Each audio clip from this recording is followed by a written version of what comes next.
operasionalnya mereka tuh excellent menurut saya. Ya terstandarisasi, ya terstandarisasi, standar kualitasnya jelas, gitu ya. Bisnis prosesnya standar banget, bagus gitu ya. Bukan hanya standar, tapi benar-benar high quality gitu ya. Dan bisa diduplikasi ke semua lokasi gitu kan. Karena udah standardized gitu kan. Jadi mau outlet dimanapun ya, itu ya.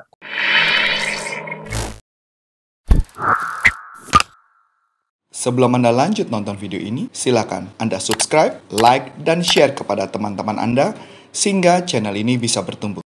Kalian pasti nggak asing kan dengar yang namanya McDonald. Apalagi pasti teman-teman di sini sering banget datang ke McDonald untuk nongkrong, bahkan makan di sana.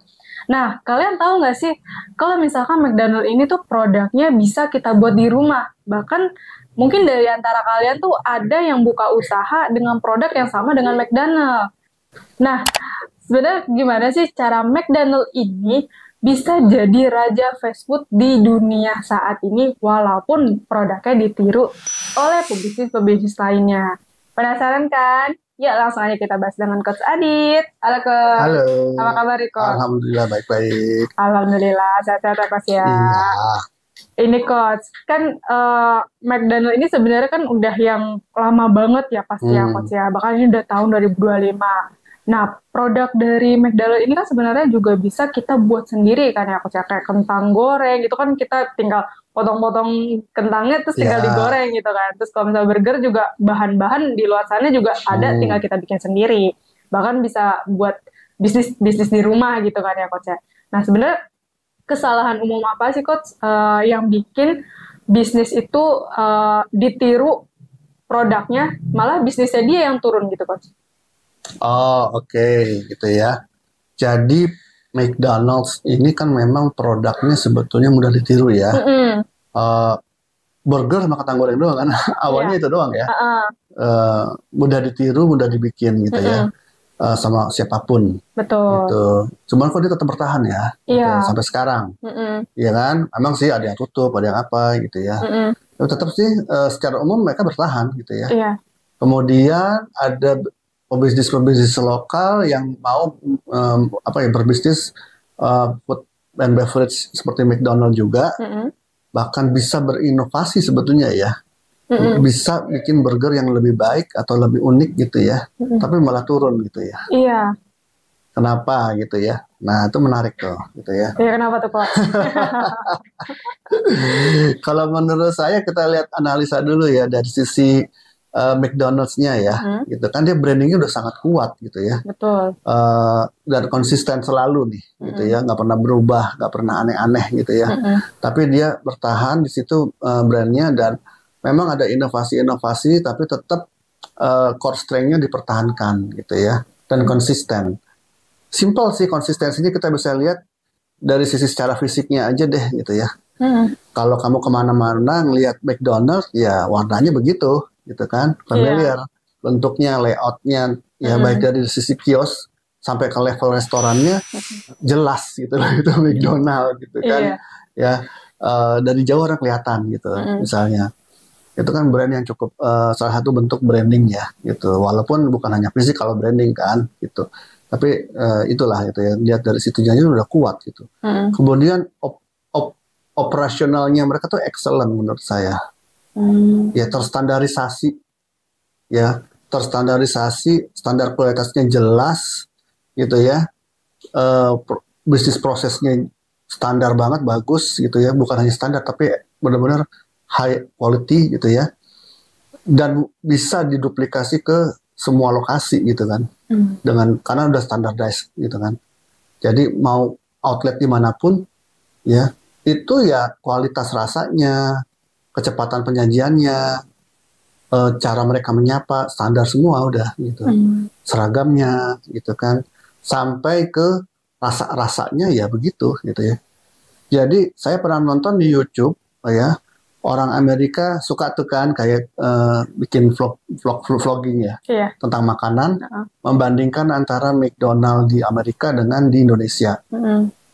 Ya kalau yang produk utamanya, produk dasarnya gitu ya, burger dan kentang goreng, ya mereka bilang sama rasanya gitu.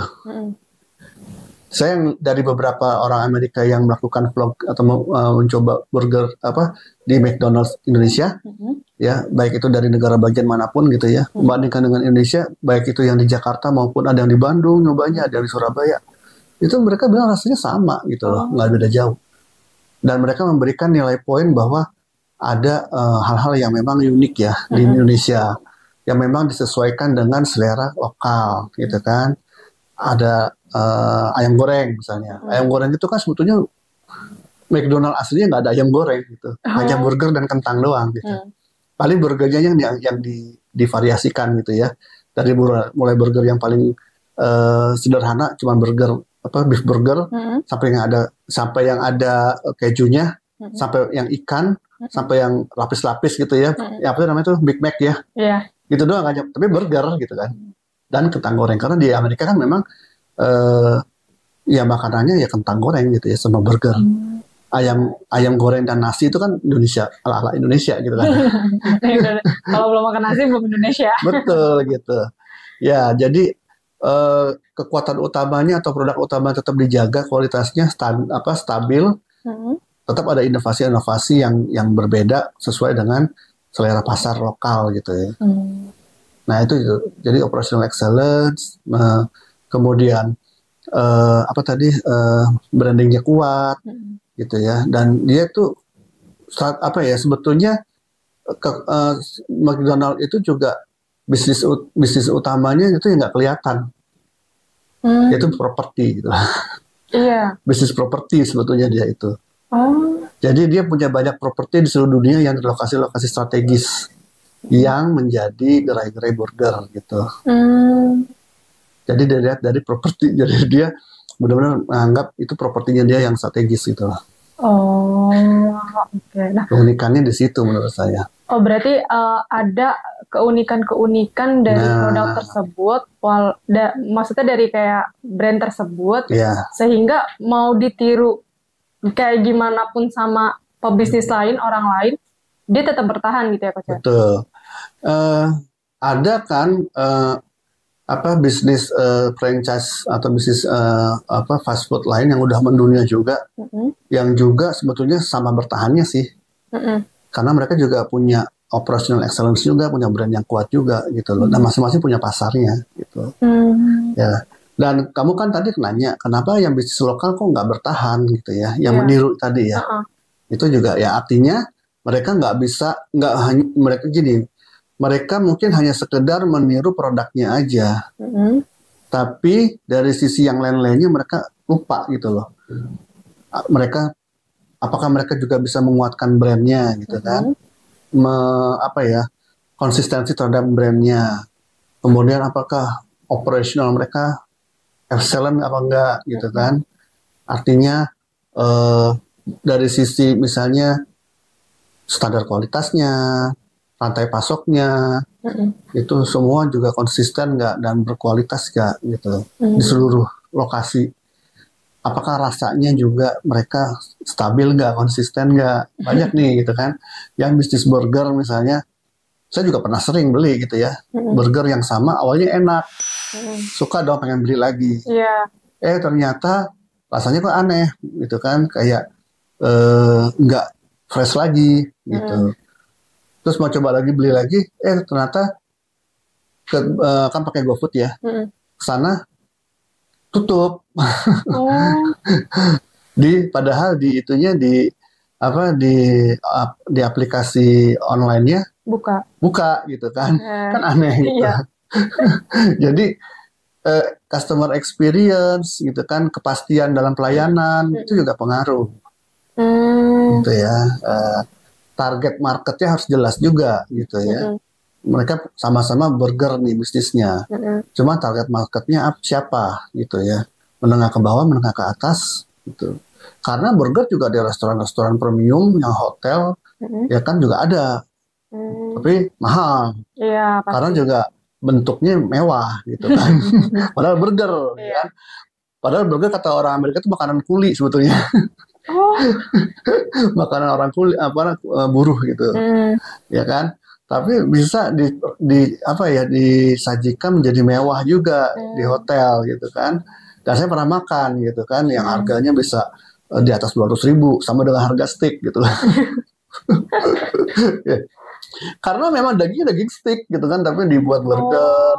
Wah, banyak pernik-perniknya gitu kan, yang mewah lah, ada saladnya, kentangnya juga kentang goreng, tapi betul-betul standar kualitasnya jelas. Kan burger McDonald-nya kan juga standar kualitas dari burgernya dan kentang goreng jelas tuh.